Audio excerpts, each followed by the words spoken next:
नमस्कार मित्रांनो, आजची ही कहाणी तुम्हाला हादरवून सोडणारी आहे।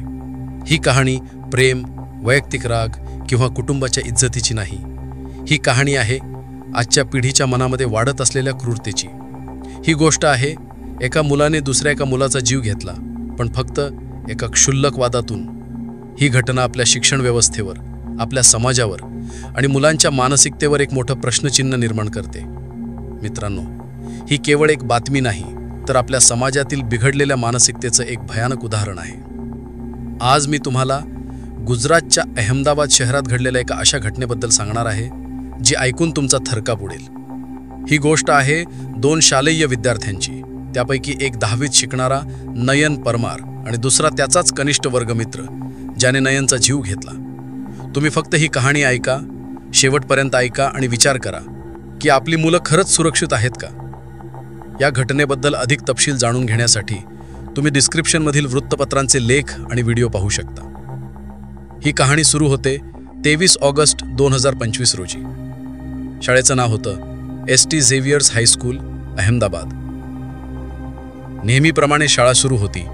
विद्यार्थी आपापल्या वर्गात शिकत होते, पण त्याचवेळी शाळेच्या आवारात एका भयानक घटनेची तयारी सुरू होती।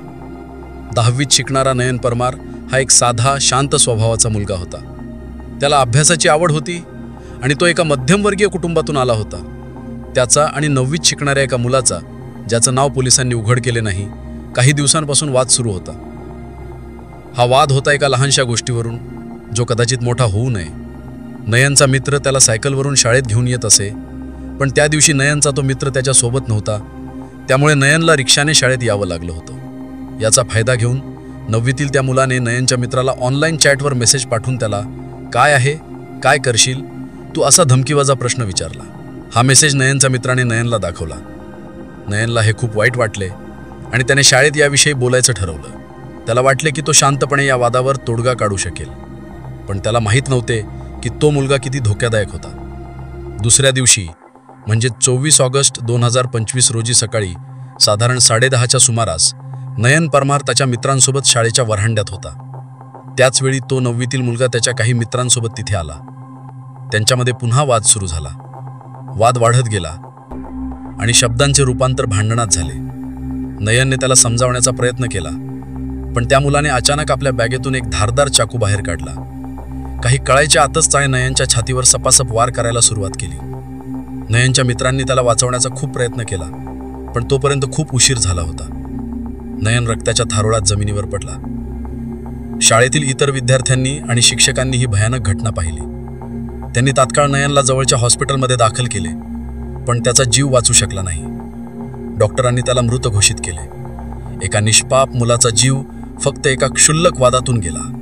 या घटनेने फक्त शाळेलाच नाही, तर संपूर्ण शहराला हादरवून सोडले। नयनचा मृत्यू झाल्याची बातमी त्याच्या कुटुंबियांना कळली। त्याच्या वडिलांनी मनोज परमार यांनी आक्रोश केला। त्यांनी शाळेच्या प्रशासनावर गंभीर आरोप केले। शाळेत CCTV कॅमेरे आहेत, पण ते फक्त दिखाव्यासाठी आहेत, असे ते म्हणाले। त्यांनी पोलिसांना सांगितले की माझ्या मुलाच्या मारेकऱ्याला फाशीशिवाय दुसरी कोणतीही शिक्षा मान्य नाही। या घटनेनंतर नयनचे मित्र आणि नातेवाईक संतप्त झाले। त्यांनी शाळेच्या बाहेर एकत्र येऊन जोरदार निदर्शने केली। संतप्त जमावाने शाळेत तोडफोड केली। त्यांनी शाळेच्या खिडक्यांच्या काचा फोडल्या आणि शाळेच्या मालमत्तेचं नुकसान केले। परिस्थिती नियंत्रणाबाहेर जात असल्याचं पाहून पोलिसांनी लगेच कारवाई सुरू केली। त्यांनी त्या 9वीतील मुलाला आणि त्याच्या एका मित्राला ताब्यात घेतले। पोलिसांनी तपास सुरू केला आणि त्यांना अनेक धक्कादायक गोष्टी समजल्या। आरोपी मुलाच्या फोनमध्ये अनेक अपेक्षापत्र चॅट्स आणि मेसेजेस सापडले।